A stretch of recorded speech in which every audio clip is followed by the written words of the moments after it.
Fire.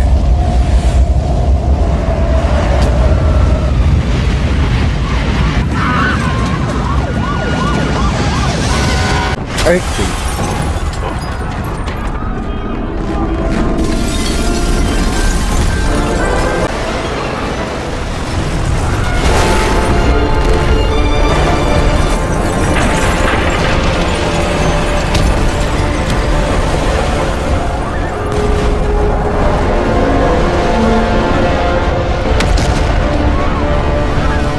Typhoon.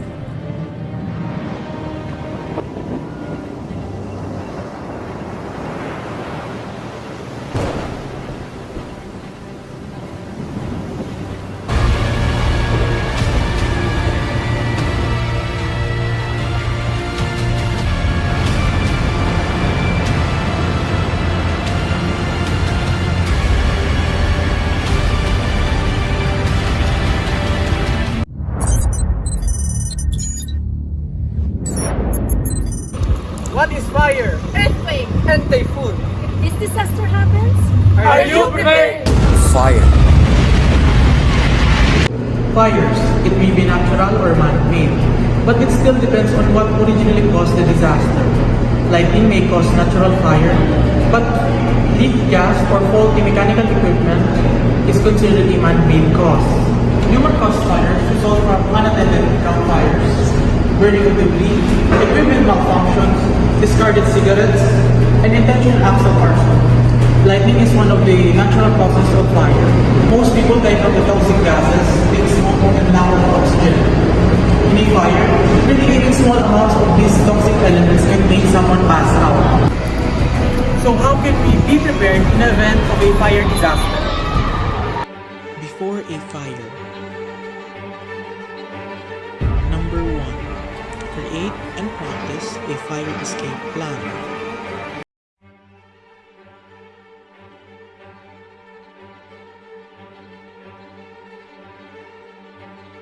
Number 2. Make clear fire escape routes.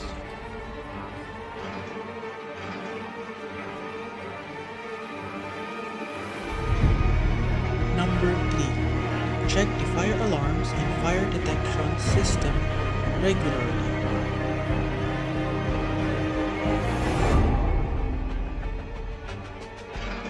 Number 4. Practice how to operate a fire extinguisher if possible. During a fire. Number 1. Stay low, close to the ground while proceeding to the nearest fire exit.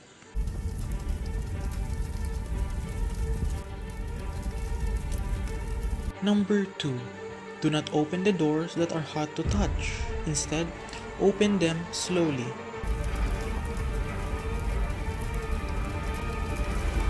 Number 3.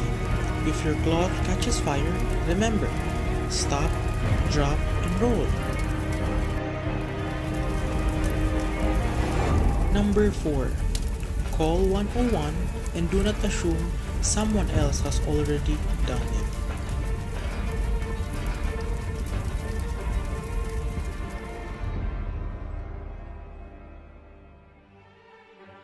Number 5. Never use an elevator.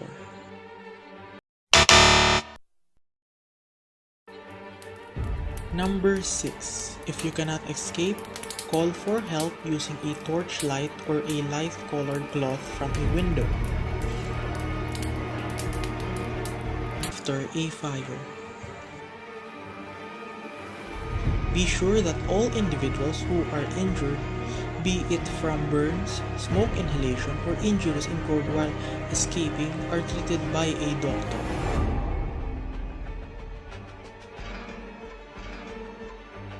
Earthquake. Earthquakes can strike suddenly and without warning. An earthquake is a violent and abrupt shaking of the ground caused by movement between the tectonic plates along a fault lines in the Earth's crust. Earthquakes can result in ground shaking, avalanches, soil liquefaction, fires, and tsunamis. Most of the hazards to people come from man-made structures themselves and the shaking they receive from the earthquake.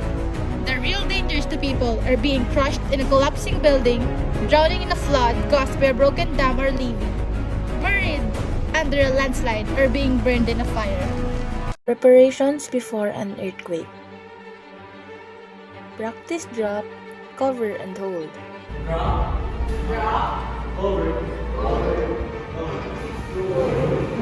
It stops you being knocked over, makes you a smaller target for falling and flying objects, and protects your head, neck, and vital organs. Make an emergency plan.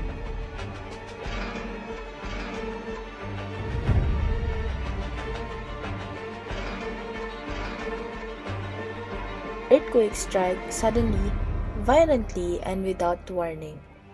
But identifying potential hazards and planning can reduce the threat of damage, injuries, and loss of life. Safe area, exit routes, and evacuation. Participate in office and community earthquake drills.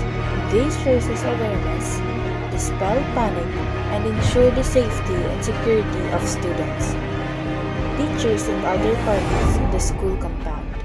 What to do during earthquake? When inside the building, stay calm and do the duck, cover, and hold. Duck under a strong table and hold onto it. Stay away from heavy objects such as glass windows and shelves. After the shaking stops, exit the building and go to designated evacuation area.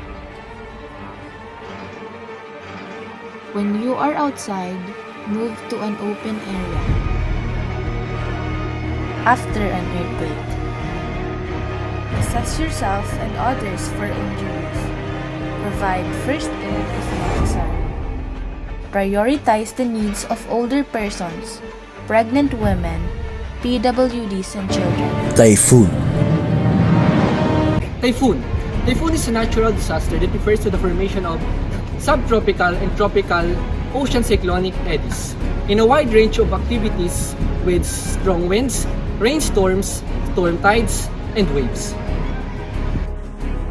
A typhoon forms when wind blows into areas of the ocean where the water is warm. These winds collect moisture and rise, while colder air moves in below. This creates pressure, which causes the winds to move very quickly. Typhoons bring strong winds and heavy rains, resulting in flooding, great damage to crops, houses and buildings, and death due to accidents. Climate change affects the increase in the intensity of typhoons.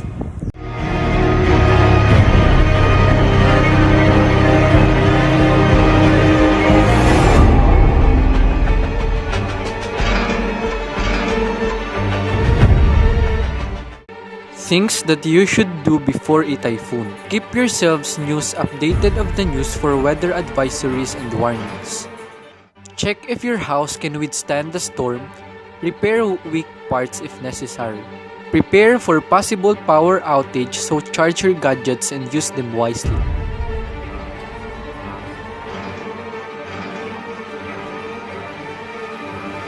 Stay calm and stay at home.